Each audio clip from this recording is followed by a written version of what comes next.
How I went from this Oh. 2 a.m. to this.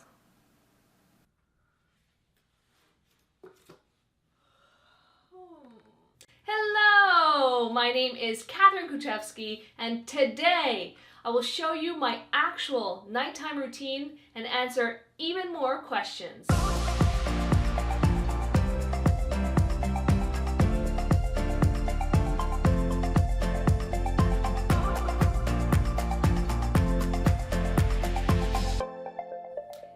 This is part of a series on morning routines, so if you haven't seen my other videos, go down in the description box, I'll leave a link in there. The biggest part of getting up early for me was getting to bed early. It just won't work if you don't do that. Before, I would easily stay up till 2 a.m. watching YouTube videos, surfing the net, doing whatever, and then be exhausted the next day. I did this all the time. I gradually changed a bunch of things, and this was not easy for me. I'm such a night owl, and these habits were ingrained in me for a long time. But as I changed like one little thing and then another little thing, well, then it made it easier and easier, and I just was able to go to bed earlier and also wake up earlier, and in the end it gave me so much more energy. If I'm on my computer at night, then I will start yawning, and around 8:30 I'll start winding down. That just means I'll turn off my computer and start putting away everything that's on my desk, just so when I get there in the mornings, I'm ready to go. I'll grab my journal and cue cards and head for the living room. This is where I'll leave my journal, cue cards, and especially my phone, because I really need it to be outside of my bedroom. Otherwise, I will not get up and I'll keep hitting that snooze button. I set my alarm for 5:30, and then I head to the bathroom just to clean up.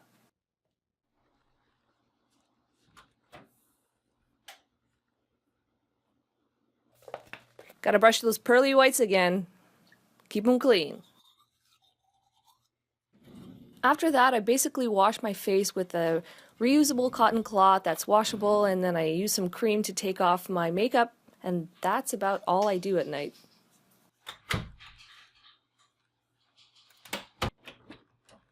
I get into my PJs and head for bed.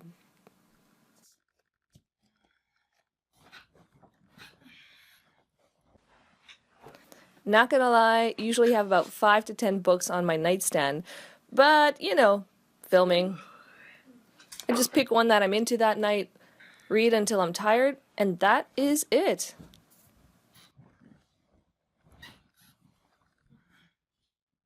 So here are 6 things that actually help me sleep better that are backed by science. Number 1, stop drinking caffeine after noon.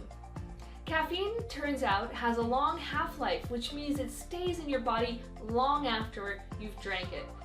And this will prevent you from sleeping well at night, so it's best to drink it much before you get to bed. Number 2, blackout curtains.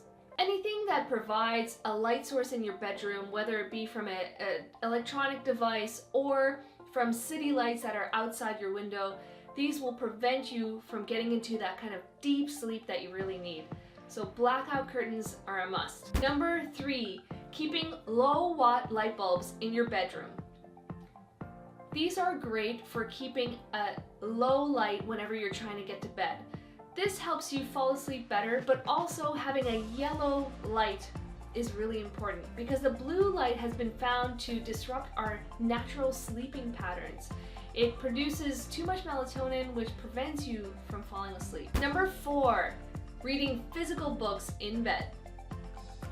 This goes with the last point, where anything with a light that is built into it, such as an iPad or your phone, that emits a blue light which prevents you from falling into that natural sleeping pattern. And this is something that disrupts a lot of people's sleep without them knowing it. So reading a physical book helps with that, and I also try and keep it a book that doesn't have me too engaged, so I'll start falling asleep a lot more easier. Number 5, turning off the computer.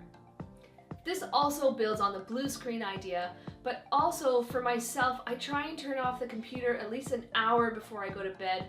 It's just a signal for me to start winding down and start my evening ritual. Number 6, leave the phone outside the bedroom. This has a dual purpose for me in that at night, if I have my phone in my bed, well then I'm looking through Instagram, I'm looking on Facebook, anybody who messages me, I message right back, and I'm not sleeping enough. So it really prevents me from just randomly looking up things at night when I should be sleeping.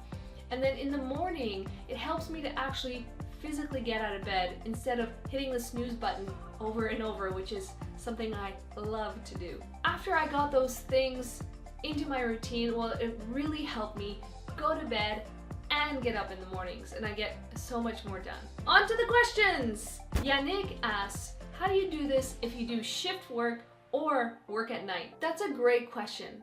I think that maybe, in fact, the focus has been too much on the early morning and early night routines, but really, it's really the rituals that are important. So whether you go to bed late at night and get up late in the morning, it doesn't matter as long as you have those rituals set up. So when you come home, there should be some sort of way that you set up to get to bed as early as possible.